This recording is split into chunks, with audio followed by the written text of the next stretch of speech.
Channel. இன்னைக்கு நம்ம பண்ணக்கூடிய ரெசிபி என்னன்னு பார்த்தீங்கன்னா ரிங் முறுக்கு. அரிசி மாவு வச்சு செய்யக்கூடிய இந்த முறுக்கு ரொம்ப ஈஸியாக செஞ்சு முடிச்சிடலாம். எப்படி செய்யறதுன்னு பார்க்கலாம் வாங்க.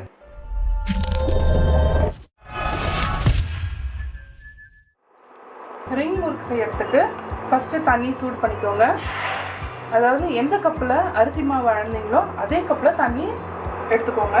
இப்போ இந்த தண்ணியில் மஞ்சள் தூள் 1/2 டேபிள் ஸ்பூன், சீரகம் 1/2 டேபிள் ஸ்பூன், வெள்ளை எள்ளு 1 டேபிள் ஸ்பூன், மிளகாய்த்தூள் 1 டேபிள் ஸ்பூன், உப்பு 1/2 டேபிள் ஸ்பூன், பெருங்காய்த்தூள் 1/2 டேபிள் ஸ்பூன், வெண்ணெய் 1/2 டேபிள் ஸ்பூன்.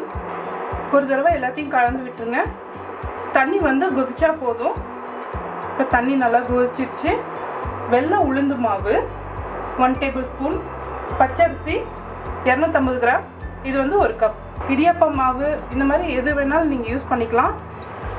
இப்போ இதை நல்லா கலந்து விட்டுருங்க. இப்போ அடுப்பை ஆஃப் பண்ணிடுங்க. ஆஃப் பண்ணிவிட்டு இதை நல்லா கலந்து விடுங்க. ட்ரையாக இருக்க மாதிரி தான் இருக்கும், ஆனால் தண்ணி கரெக்டாக இருக்கும். சூடாக இருக்கும் போதே பிணைஞ்சிடுங்க. ஓரளவுக்கு இதை மிக்ஸ் பண்ணியாச்சு.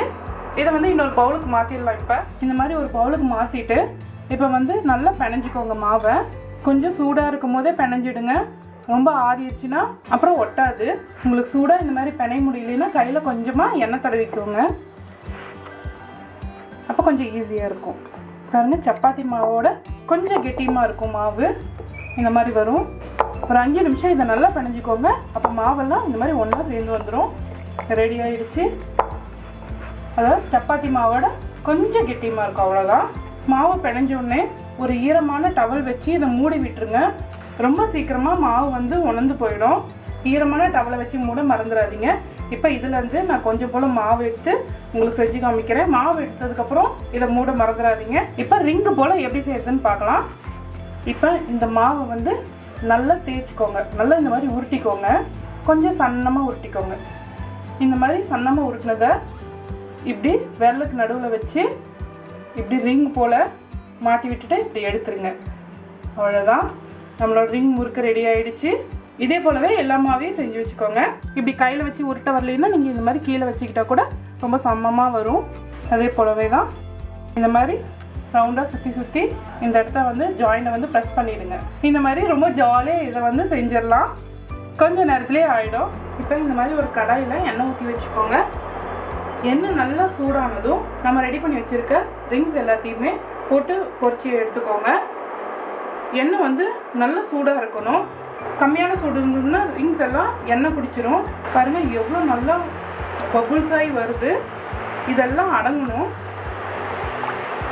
அப்போ தான் ரெடி ஆகிடுச்சின்னு அர்த்தம். ரிங்ஸ் எல்லாம் எண்ணெயில் போட்ட உடனே கரண்டியை வச்சு எடுக்க வேண்டாம். இந்த மாதிரி மேல் எழும்பி வரும், அது வரைக்கும் வெயிட் பண்ணுங்கள். இப்போ பபுள்ஸ் எல்லாம் நல்லா அடங்கியிருக்கு பாருங்கள். நம்மளோட ரிங்ஸ் எல்லாம் ரெடி ஆகிடுச்சு. இப்போ இதை எண்ணெயிலேருந்து எடுத்துடலாம். இந்த மாதிரி டிஷ்யூ வச்ச பவுலில் போட்டுருங்க. எக்ஸஸாக இருக்க எண்ணெயெல்லாம் வந்துடும். இந்த மாதிரி பேட்ச் பை பேட்சாக எல்லா ரிங் முறுக்கையும் பொரிச்சு எடுத்துக்கோங்க.